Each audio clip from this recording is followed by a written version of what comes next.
Sobat Humas Polri, hadir kembali di episode kita kali ini bersama dengan saya Bribda Tarisha dan saya Bribda Anissa. Hari ini kita akan membahas seputaran kekerasan perempuan dan anak, yakni yang marak terjadi akhir-akhir ini. Tentunya ini sangat menarik untuk kita bahas, dan makanya untuk mengetahui lebih jauh kita sudah menghadirkan salah satu narasumber kita, yakni Bapak Kanit PPA Ditreskrim Polda Kepulauan Bangka Belitung.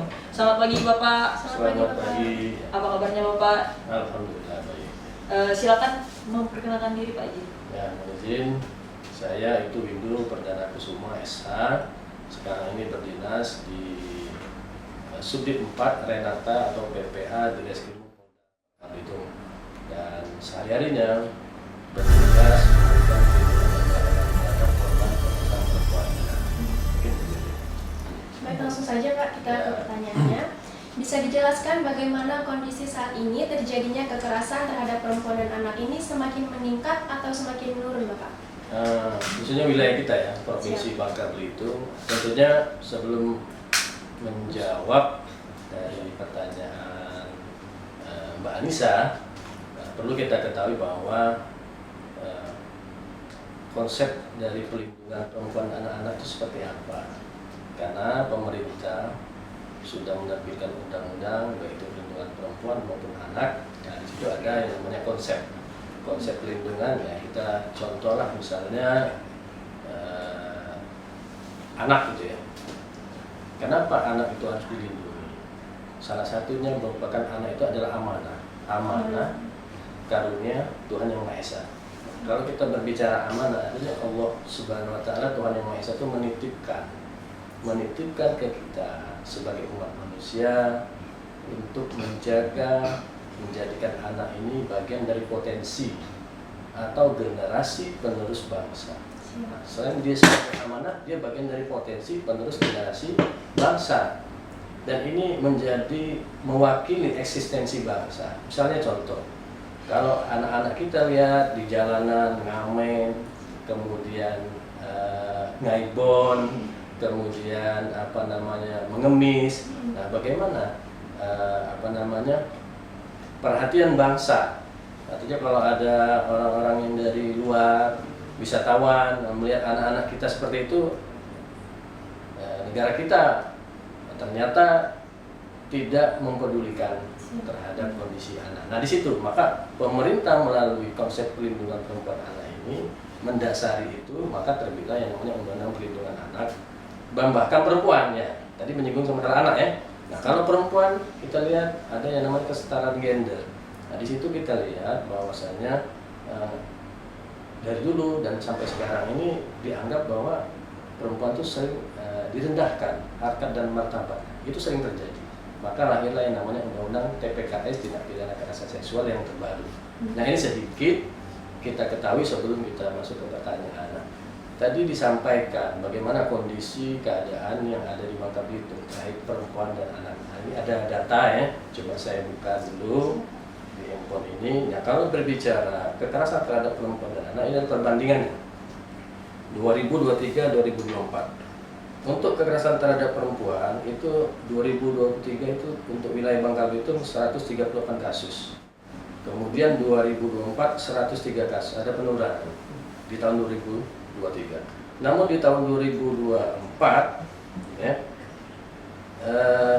kekerasan terhadap perempuan itu 138.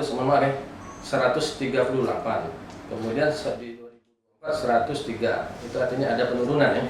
Kemudian kalau untuk kekerasan terhadap anak sampai bulan Oktober ini itu ada 93 kasus di tahun 2023, 2024 ada 125 kasus. Bayangkan, baru sampai bulan Oktober kalau kita bandingkan dengan tahun 2023 yang sudah 1 tahun 93 kasus, di bulan Oktober 2024 itu sudah ada 125 kasus. Artinya cukup lumayan tinggi terjadinya kekerasan terhadap anak ataupun perempuan. Nah, ini yang harus bagaimana yang harus kita lakukan untuk bisa mengantisipasi ya, supaya jangan sampai kasus-kasus ini terus berlanjut. Nah, seperti itu ya.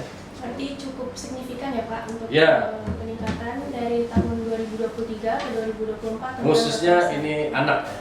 Siap. Sepertinya anak ini naik jumlah kasus kekerasan. Dan untuk dominasi pelakunya itu atau faktor penyebabnya itu bagaimana, Pak? Ya, ada dua tema di sini tentang perempuan dan anak. Kalau kita ambil dari perempuan, ya, faktor dominan pelakunya kebanyakan ya suami. Suaminya, Pak. Ya suami ataupun dia suami siri gitu kan. Nah, kenapa? Dan juga bisa terjadi terhadap orang-orang selain suami, orang-orang yang sipil dan bukan berkomunitas dalam rumah tangga. Siap. Nah, ini sering-sering terjadi. Nah, kalau masalah rumah tangga, kebanyakan yang terjadi itu faktor penyebabnya ya didominasi dari ya, ada will itu wanita di zaman lain ya. Ya, siap, Pak. Jadi itu ada pihak ketiga dalam rumah tangga ini. Akhirnya menjadi suatu komunikasi yang tidak aktif dalam rumah tangga dan ini menimbulkan sering terjadi permasalahan. Itu yang pertama. Komunikasi ya, Pak. Iya. Kemudian yang kedua, kalau di rumah tangga itu selain perselingkuhan ya, will tadi, yang kedua masalah ekonomi.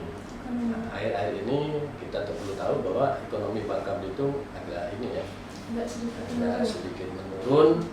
Nah, mungkin karena faktor sektor tambang yang ada di sini mempengaruhi itu semua. Nah, ini sering-sering terjadi dua permasalahan ini.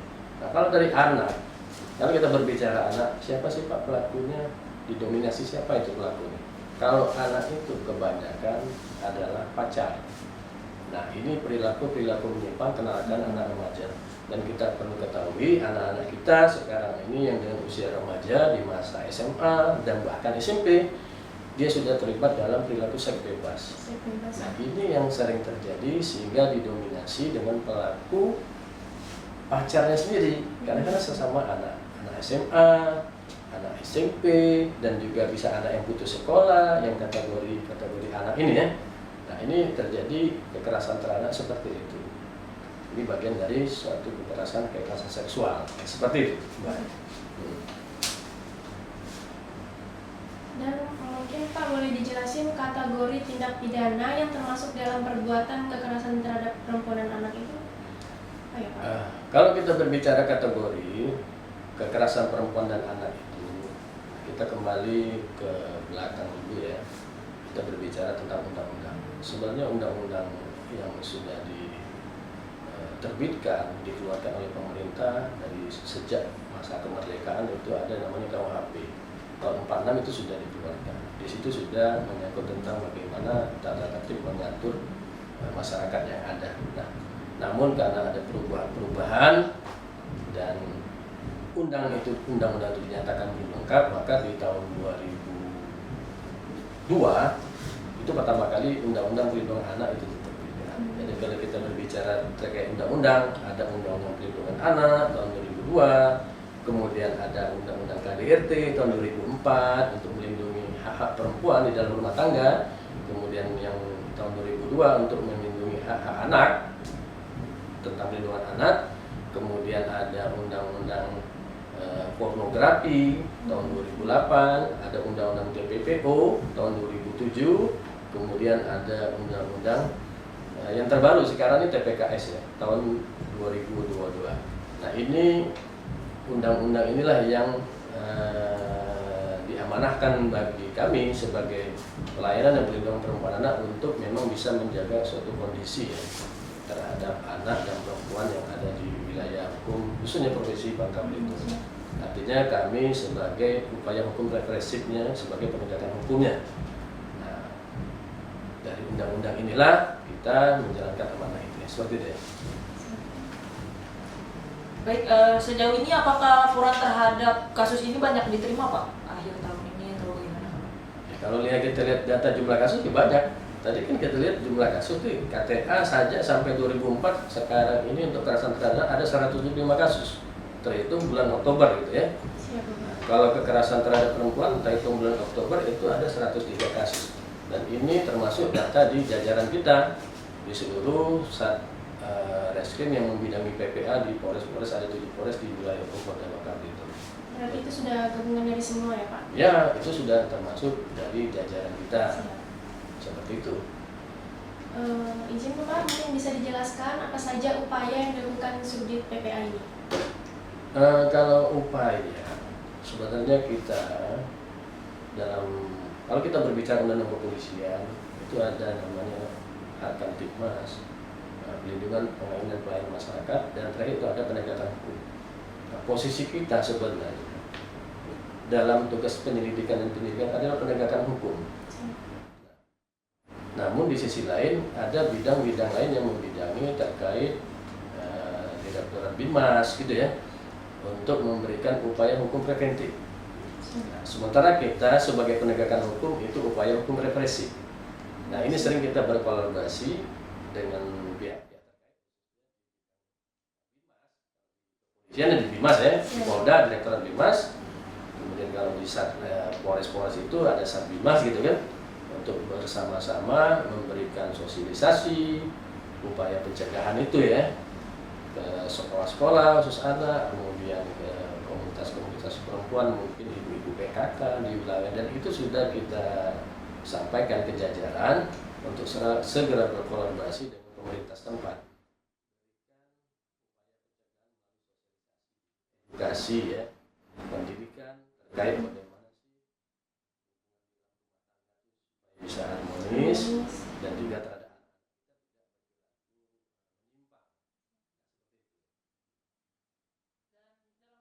Pak, apakah ada instansi yang dilibatkan dan berkoordinasi terkait kasus ini, Pak? Ya, tetap ada itu, karena itu suatu amanah dari undang-undang.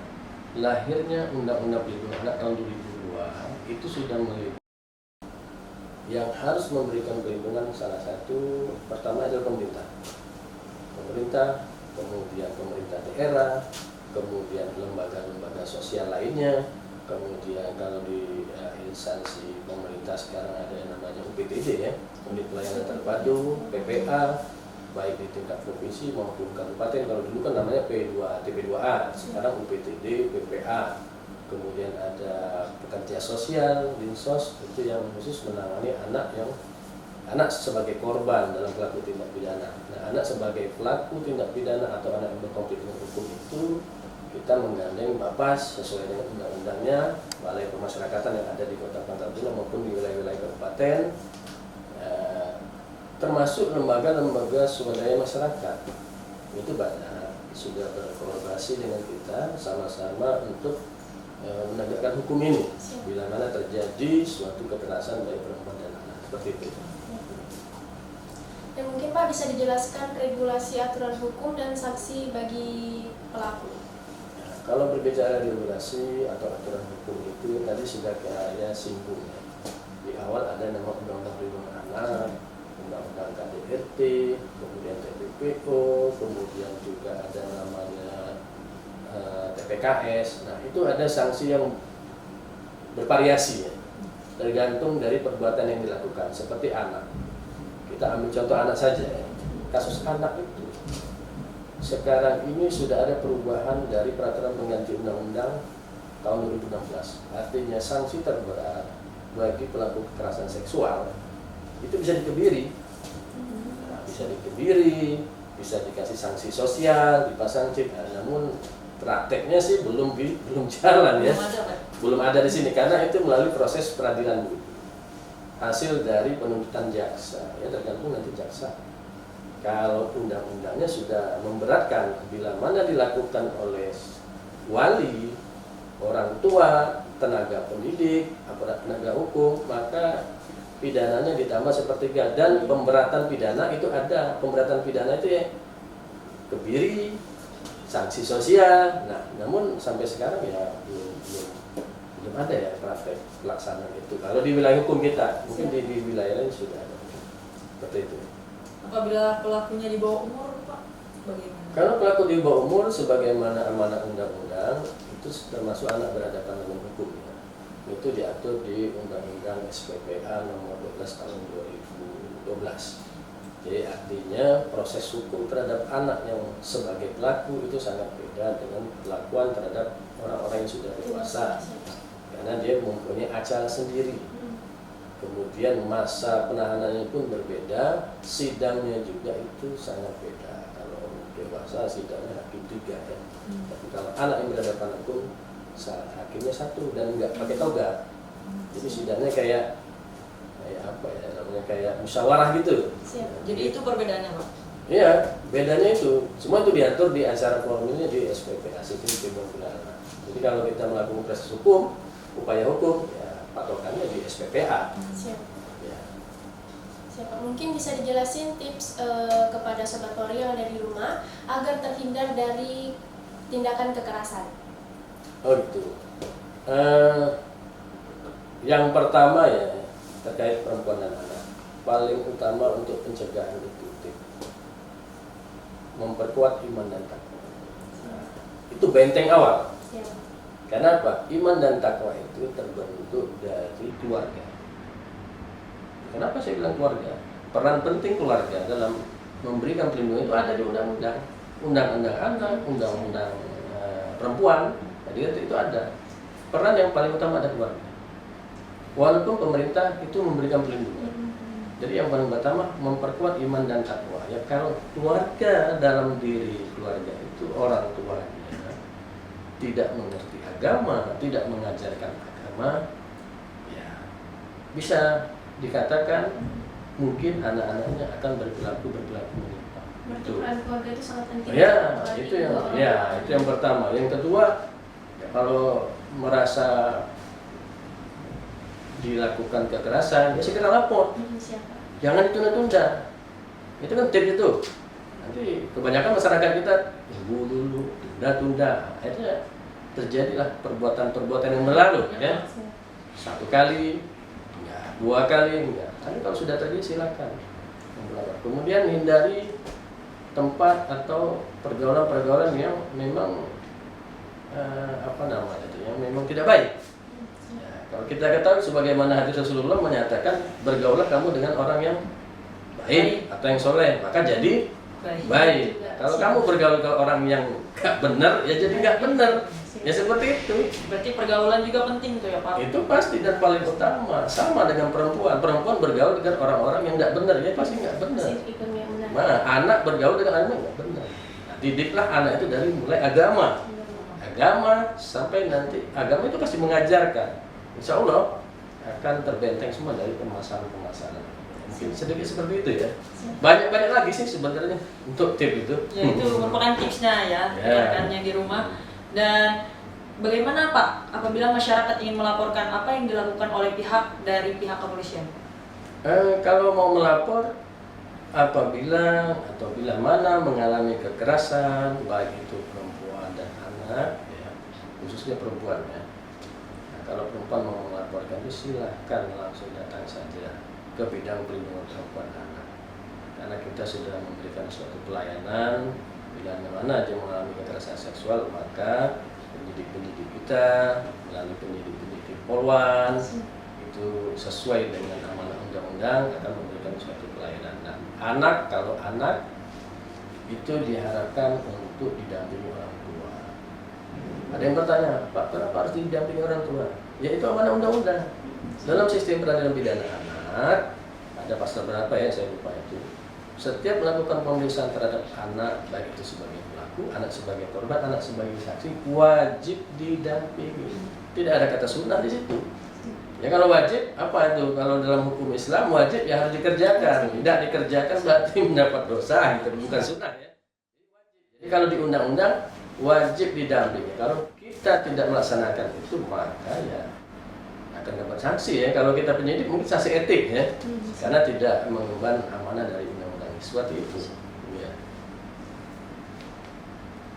Baik, terima kasih Bapak atas jawabannya. Dan baik pemirsa, akan kita akhiri perbincangan di podcast kita pada pagi hari ini. Izin Bapak terima kasih atas waktu dan informasinya seputar perlindungan perempuan dan anak. Dan terima kasih kepada Sobat Polri yang ada di rumah, dan sampai jumpa di episode berikutnya Tribrata Podcast. Jangan lupa untuk like, komen, dan subscribe Tribrata News Bubble. Sampai jumpa dan Salam presisi.